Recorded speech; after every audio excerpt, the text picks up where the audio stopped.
옷깃만 스쳐도 인연이다. 이 말 정말 많이 듣잖아요. 네, 그렇죠. 일상에서 흔히 쓰는 말이죠. 그런데 문득 궁금해지더라고요.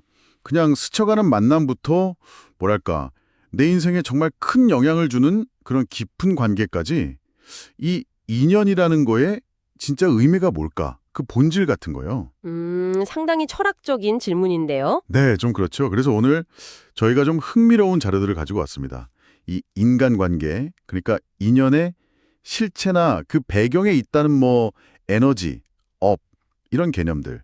그리고 우리가 사는 이 시대가 또 특별한 의미가 있다는데 그런 얘기들을 좀 깊게 파보려고 해요. 네, 좋습니다. 오늘 살펴볼 내용들이 어쩌면 좀 생소하게 들릴 수도 있지만 아마 여러분 주변의 관계들을 완전히 새로운 시각으로 보게 되는 그런 계기가 될 수 있을 것 같아요. 오, 기대되는데요. 네, 관계 뒤에 숨겨진 에너지 질량이라든지 또 업이라는 개념, 이게 단순히 나쁜 뜻이 아니거든요.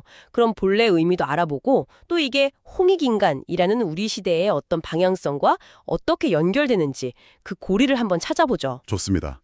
그럼 어디서부터 시작해 볼까요? 가장 기본적인 개념부터 짚어볼까요? 네, 그게 좋겠네요. 자료에 보니까 우리가 지금 같은 시대에 이렇게 태어나서 같이 살고 있다는 것, 이것 자체가 실은 엄청난 인연법의 결과라고 하더라고요. 아, 네, 그런 관점이 있죠. 이게 마치 사람마다 고유한 에너지 질량 같은 게 있어서 그 크기나 성격에 따라 딱 맞는 시대, 맞는 장소에 태어난다는 설명이었어요. 그 인용 구절 중에 에너지 질량이 있는데 크기가 다 틀리단 말이죠. 이 부분이 딱 와닿더라고요. 각자 다른 에너지 무게를 가지고 태어난다? 이런 느낌인가요? 네, 맞아요. 에너지 질량이라는 표현을 그렇게 이해해 볼 수 있습니다. 일종의 영적인 무게 아니면 고유한 파동 그런 걸 가지고 있어서 좀 비슷한 사람들끼리 또는 어떤 특정 역할을 하기에 맞는 에너지끼리 특정 시대, 특정 공간에 모이게 된다는 거죠. 아하. 그리고 이 에너지 질량이라는 게 바로 업하고 아주 밀접하게 연결돼요. 네, 그 업 얘기가 나오더라고요. 근데 보통 업하면 좀 부정적인 느낌이잖아요. 죄, 이런 거. 그렇죠. 보통 그렇게 생각하기 쉬운데 이 자료에서는 좀 다르게 봐요. 업이라고 하는 거는 우리 업의 질량입니다. 이렇게 딱 정의하거든요. 그러니까 과거의 행동이나 생각들이 쭉 쌓여서 만들어진 어떤 에너지 덩어리, 그 무게 자체를 업이라고 보는 거예요. 그러니까 업이 무슨 잘못 리스트 이런 게 아니라 그냥 살아오면서 쌓인 에너지의 총량 같은 거군요. 네, 그쵸. 그런 개념에 더 가까운 거죠. 그럼 우리가 이 업의 질량 때문에 이 세상, 여기 지상에 오게 됐다. 이런 설명은 어떻게 받아들여야 할까요? 지상을 피졌고 이런 표현도 있었고요. 네, 바로 그 부분인데요. 우리가 가진 그 탁한 에너지, 그러니까 업의 질량을 좀 정화하고 균형을 맞추기 위한 일종의 수련장 같은 곳으로 이 물질 세계, 지상이 필요했다는 설명이에요. 수련장이요? 네. 근데 흥미로운 건 이 지상이 대자연 전체 에너지의 한 30% 정도? 그 정도의 유한 에너지로 만들어진 공간이라는 거예요. 인용해도 유한 에너지 30%, 에너지 가지고 빚어놓은 것이 지상이라는 겁니다. 이렇게 나오죠. 30%요? 그럼 나머지는요? 나머지 70%는 훨씬 맑고 근원적인 무한 에너지가 있는 찬상이라는 곳과 구분된다는 거죠. 그러니까 지상은 어떤 목적을 가지고 좀 제한된 환경으로 만들어졌다는 해석이에요. 와, 30%의 유한 에너지로 만들어진 공간이라. 그럼 이 지상에서의 삶이 뭔가 제한된 환경에서 배우는 과정? 그런 걸까요? 네, 그렇게 볼 수 있죠. 그럼 이 업이라는 에너지는 이게 다 없어질 때까지 계속 다음 생으로 이어지고 그런 건가요? 윤회의 환생하고도 연결되던데요. 자료에 업을 소멸하기 위해서 수없는 윤회를 하면서 이런 말이 있었거든요. 이게 단순히 벌 받는 게 아니라면 다른 의미가 또 있는 걸까요? 아, 그거 아주 중요한 질문인데요. 자료에서는 윤회를 그냥 과거 잘못을 청산하는 그런 과정으로만 보지는 않아요. 아, 그래요? 네, 오히려 수없는 윤회를 하면서 인류 전체의 지식이나 기술, 문명, 사회 같은 것들을 점진적으로 발전시켜 온 과정으로 해석하는 관점이 있어. 윤회 속에서 계속 키우는 거죠. 지식을 발전시키기 위해서 윤회를 한 거예요. 이 부분이 딱 그걸 보여주죠. 지식을 발전시키기 위해서 윤회를 했다고요? 왜? 지금 우리가 당연하게 쓰는 뭐 스마트폰, 인터넷 이런 수많은 기술이나 학문적 성과들이 있잖아요. 이게 사실은 셀 수 없이 많은 과거 생들의 실패, 희생, 끊임없는 노력들이 쌓여서 만들어진 결과물이라는 거죠. 와, 그렇게 생각하니까 진짜 스케일이 엄청나네요. 그럼 지금 제가 이렇게 앉아서 생각하고 말하는 이 능력조차도 이게 그냥 온전히 제 것이 아니라 과거 수많은 존재들의 노력 위에 서 있는 거군요. 그렇죠. 그렇게 볼 수 있는 거죠. 아까 그 말, 인연법에 같이 연결된 고리가 없으면 이 시대에 지금 안 태어나는 겁니다. 이 말이 갑자기 확 와닿는데요. 그냥 우연히 이 시대에 뚝 떨어진 게 아니라는 거잖아요. 바로 그겁니다. 이 자료의 관점에서 보면 여러분이 지금 이 순간 이 이야기를 듣고 이해할 수 있다는 그 사실 자체가 이미 보이지 않는 거대한 인연의 네트워크, 그리고 지혜가 진화해온 그 과정에 깊숙이 연결되어 있다는 아주 강력한 증거일 수 있다는 거죠. 이야. 이게 단순히 개인 차원을 넘어서 우리가 사는 이 시대 자체가 되게 특별한 전환점에 있다는 이야기로 또 자연스럽게 넘어가요. 네, 맞아요. 그 부분 정말 흥미로웠어요. 대략 2012년, 2013년 그쯤을 기점으로 시대가 선천에서 후천으로 넘어가는 큰 변화, 개벽이 있었다는 설명이요. 네네. 예전에 막 유행했던 종말론 같은 것들 있잖아요. 그게 어쩌면 세상 끝이 아니라 바로 이런 시대의 근본적인 변화, 선천 끝, 후천 시작, 이걸 미리 감지했던 걸 수도 있다는 해석이 되게 신선했어요. 그렇죠. 그런 해석도 가능하죠. 선천 시대가 전체 과정의 한 70%, 그 정도 기초를 닦는 기간이었다면 이제 후천 시대는 나머지 30%의 새로운 완성을 향해 가는 국면이다. 뭐 이런 내용이었죠. 네. 근데 여기서 주목할 점은 선천시대에 나타났던 그 수많은 모순들. 예. 모순이요? 문제점 같은 거 말씀이시죠? 네. 근데 자료에서는 이 모순들을 그냥 나쁜 거, 없어져야 할 거, 이렇게만 보지 않아요. 오히려 후천 시대에 뭐가 진짜 올바른 것인지, 즉 정인지를 우리가 분별하고 세우기 위한 필수적인 반면교사 역할을 했다는 거죠.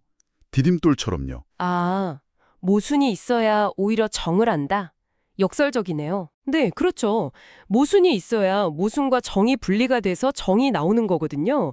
이런 구절이 있었잖아요. 마치 어둠이 있어야 빛을 알듯이 선천시들의 혼란이나 불안전압 속에서 비로소 후천시대가 가야 할 올바른 방향을 더 명확하게 알게 된다는 논리죠. 오, 일리가 있네요. 그럼 이 새롭게 시작됐다는 후천 시대, 이 시대의 가장 중요한 특징, 핵심 가치는 뭐라고 설명하나요? 한마디로 말하면 바로 홍익시대의 시작입니다. 홍익 시대요? 네. 후천시대는 홍익인간 시대가 열린다고 자료에서 아주 명확하게 말해요. 널리 인간 세상을 이롭게 한다? 뭐 이런 뜻이잖아요. 네. 만약에 선천시대가 주로 개인의 역량을 키우고 자아를 실현하고 뭐 생존 기반 닦고 좀 나를 위한 삶에 집중하는 경향이 있었다면 후천시대는 이제 그동안 갈고 닦은 능력이나 지혜를 바탕으로 다른 사람, 사회를 위해서 기여하는 삶, 즉 자료 표현대로라면 나를 불태워 상대를 위해서 사는 삶으로 무게중심이 이동하는 시대라는 거예요. 나를 불태워 상대를 위해 산다. 와. 네. 그래서 얼마나 사람을 널리 이롭게 하면서 사느냐, 이게 개인의 삶의 가치를 재는 중요한 기준이 된다는 거죠. 나를 위한 삶에서 남을 위한 삶으로 바뀐다. 솔직히 좀 쉽지 않은 과제 같은데요? 네, 그렇죠. 그런데 이게 또 아까 얘기했던 업하고 연결된다는 점이 재밌어요. 아, 맞아요. 내가 너를 위해서 살면 내 업이 소멸될 것이오. 이 구절이 있었죠. 이게 그럼 후천 시대의 핵심적인 업 소멸 방법이라는 건가요? 정확합니다. 이 홍익을 실천하는 것, 그러니까 다른 사람을 위해서 내 재능이나 지식, 노력을 기꺼이 쓰는 삶. 이게 바로 후천시대에 개인이 자기 업, 그러니까 과거부터 이어져 온 그 탁한 에너지를 가장 효과적으로 정화하고 긍정적으로 바꿀 수 있는 핵심 방법이라고 제시하는 거죠. 아, 그럼 예전 방식이랑은 좀 다른 거네요. 그렇죠. 선천시대에는 뭐 개인적인 수행이나 고행 같은 게 좀 강조됐다면 후천시대에는 사회 속에서 더 적극적으로 기여하고 봉사하는 걸 통해서 업을 소멸시킨다는 거예요. 그래서 이 시대에 태어난 사람들은 그냥 개인이 아니라 세상을 더 좋게 만드는 데 기여할 어떤 사명을 가진 존재들, 뭐 자료 표현대로라면 하늘의 일꾼들일 수도 있다. 이런 시각까지 보여주는 거죠. 와, 개인의 삶의 방식 변화가 업의 정화에 시대적 사명 안수까지 엄청 거대한 그림이네요. 자, 그럼 이렇게 큰 틀의 시대 정신이랑 에너지 법칙을 이해했으니 이제 이걸 우리 일상적인 인간관계 속으로 좀 더 가져와 볼까요? 네, 좋습니다. 맨 처음에 던졌던 질문. 옷깃만 스쳐도 인연이라는 이 말은 그럼 이 관점에서 어떻게 해석할 수 있을까요? 아, 네. 자료에 따르면 그건 일반 인연이라고 부를 수 있어요. 일반 인연이요? 네. 예를 들어서 오늘 여러분이 길 가다가 누구랑 어깨를 스쳤다거나 뭐 같은 버스를 탔다거나 하면 그건 최소한 비슷한 시간대에 비슷한 공간에 있을 만큼의 유사한 에너지 질량이나 환경적인 요인을 공유하고 있다는 뜻이죠. 아, 인용에도 있었잖아요. 옷깃만 스쳐도 인연이다. 그거는 일반 인연입니다. 에너지 질량이 버스를 타고 지금 그런 환경의 질량, 지금 내가 커 있다. 이 말이죠. 그러니까 분명 연결점은 있지만 아직 서로에게 뭐 큰 의미가 있거나 깊은 관계로 발전했다고 보기는 좀 어려운 단계인 거죠. 그렇군요. 그냥 스쳐 지나가는 것도 이유는 있지만 아직은 좀 얕은 수준의 연결이다. 그럼 어떤 단계를 거쳐야 더 의미 있는 인연으로 발전할까요? 그 도킹 인연이라는 표현이 나오던데요. 되게 독특했어요. 우주선 도킹하듯이요. 네, 재밌는 비유죠. 도킹 인연은 일반 인연하고는 확실히 달라요. 자료에서는 그 핵심 차이를 말을 섞는 것에서 찾아요. 말을 섞는 거요? 네, 단순히 그냥 같은 공간에 있거나 뭐 차 한 잔 마시는 걸 넘어서 서로에게 의미 있는 영향을 주고받는 대화가 이루어졌을 때, 그때 비로소 인연이 도킹된다고 설명해요. 말을 섞었다. 이게 인연되는 겁니다. 이렇게 명확히 나오죠. 아, 대화. 네. 중요한 건 이때 오가는 대화의 질량이에요. 얼마나 깊이 있고 서로의 생각이나 감정에 영향을 주는 대화를 나눴느냐에 따라서 관계의 깊이가 달라지고 잠재적으로 같은 방향을 향해서 같이 걸어간다는 가능성이 열린다는 거죠. 아, 역시 그냥 수다가 아니라 대화의 질이 중요하군요. 서로에게 영향을 미치는 소통, 그게 도킹의 조건이다. 근데 이렇게 맺어진 인연도 깨질 수 있다고 하던데요? 네, 그렇죠. 이념이 틀려가지고 인연이 떨어졌다. 이런 구절 보면 한번 도킹했다고 영원한 건 아닌가 봐요. 맞습니다. 인연이 도킹됐다는 건 관계의 시작이지 완성이 아니에요. 시간이 흐르면서 각자 성장하고 변화하잖아요. 그 과정에서 서로 추구하는 가치관이나 삶의 방향성, 그러니까 자료에서 말하는 이념, 이게 크게 달라지면 처음엔 잘 맞았어도 자연스럽게 멀어지거나 끊어질 수 있다는 거죠. 아주 현실적인 지적이에요. 하긴 살다 보면 그런 경험들 다들 있으실 거예요. 그렇죠. 함께 같은 길을 가려면 계속 소통하고 조율하고 무엇보다 공유하는 가치가 중요하다는 의미로 볼 수 있겠죠. 잘, 그럼 우리가 아직 정말 소중하게 생각하는 관계 중 하나잖아요, 친구. 친구는 이 관점에서 어떻게 볼 수 있을까요? 이것도 그냥 만들어지는 건 아닌 것 같은데. 특히 자료에서 친구는 50대야, 그때가 친구 되는지 안 되는지 아는 겁니다. 이 말이요. 와, 이거 정말 충격적이면서도 너무 궁금했어요. 그럼 뭐 50 이전의 우정은 가짜라는 건가요?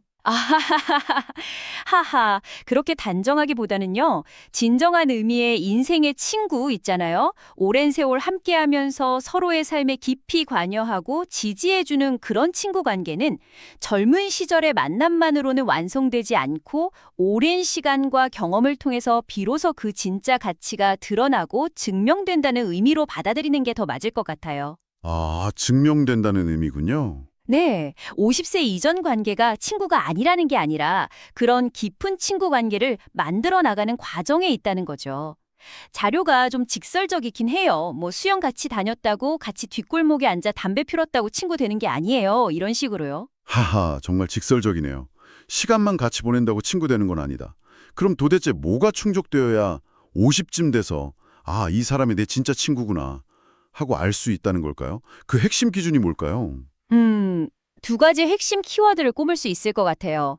바로 공유된 이념하고 서로를 위한 노력입니다. 이념과 노력이요? 네, 친구는 이념이 같아가지고 서로가 논할 수 있는 만큼 성장을 해야 그때 친구가 되고 안 되는 겁니다. 그러니까 인생의 중요한 가치관이나 지향점, 즉 이념을 공유해야 하고요. 또 서로 비슷한 수준으로 계속 성장하면서 깊이 있는 대화, 즉 논할 수 있는 만큼의 대화가 가능해야 한다는 거죠. 아, 한쪽만 너무 앞서가거나 뒤처지면 어렵겠네요. 그렇죠. 진정한 소통이나 교감이 어려워지니까요. 그리고 무엇보다 중요한 건 바로 노력이에요. 자료가 이 점을 엄청 강조해요. 노력 없이 친구 되는 법칙은 세상에 절대 주지 않았다고요. 와, 단호하네요. 네. 그냥 세월이 흐른다고 저절로 깊어지는 관계는 없다는 거죠. 진정한 친구를 얻으려면 서로를 이해하고 지지하고 관계를 가꾸려는 의식적인 노력이 반드시 필요하다는 점을 분명히 해요. 그게 뭐 지적인 노력이든 감정적인 노력이든 아니면 실질적인 도움이든 형태는 다양하겠지만 그 노력 자체가 필수적이라는 거죠. 자, 오늘 정말 흥미로운 이야기들 많이 나눴네요. 정리를 좀 해보자면 우리의 모든 관계, 그러니까 인연이라는 게 눈에 보이지 않는 에너지 질량하고 연결돼 있고 이게 또 업이나 윤회 같은 아주 긴 시간과 에너지 흐름 속에서 봐야 한다는 걸 배웠고요. 네, 그렇죠. 특히 지금 우리가 사는 이 시대가 선천에서 후천으로 넘어가는 중요한 전환기고 개인의 성취보다는 타인과 사회에 기여하는 홍익인간의 삶, 이 홍익 시대가 중요해진다는 점이 아주 인상 깊었습니다. 네, 시대적 의미가 크죠. 그리고 관계도 그냥 다 같은 게 아니라 길에서 스쳐가는 일반 인연부터 의미 있는 대화를 통해 시작되는 도킹 인연, 그리고 궁극적으로는 오랜 시간 동안 가치를 공유하고 끊임없이 서로 노력해야 완성되는 진정한 친구 관계까지 관계의 여러 층위와 그 의미를 좀 새로운 관점에서 보게 된 것 같아요. 네, 맞아요. 오늘 나눈 이야기들을 바탕으로 잠시 여러분 자신의 관계 지도를 한번 펼쳐보는 건 어떨까 싶어요.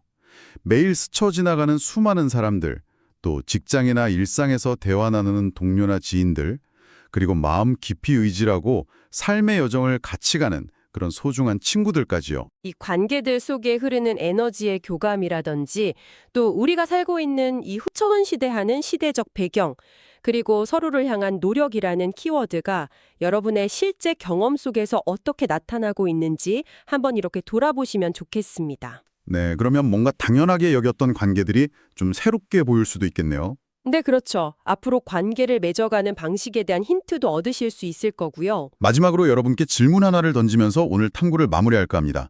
이 후천 시대가 다른 사람을 이롭게 하는 홍익을 실천하면서 자신의 업까지도 긍정적으로 바꿀 수 있는 기회의 시대라고 한다면요. 바로 오늘 여러분이 주변 사람이나 세상을 위해서 할 수 있는 아주 작은 홍익은 무엇일까요? 좋은 질문이네요. 네, 뭐 거창하지 않아도 좋을 것 같아요. 여러분이 가진 작은 재능이나 지식, 시간, 아니면 따뜻한 말 한마디를 사용해서 누군가의 하루에 조금이라도 긍정적인 에너지를 더할 수 있는 방법은 없을까요?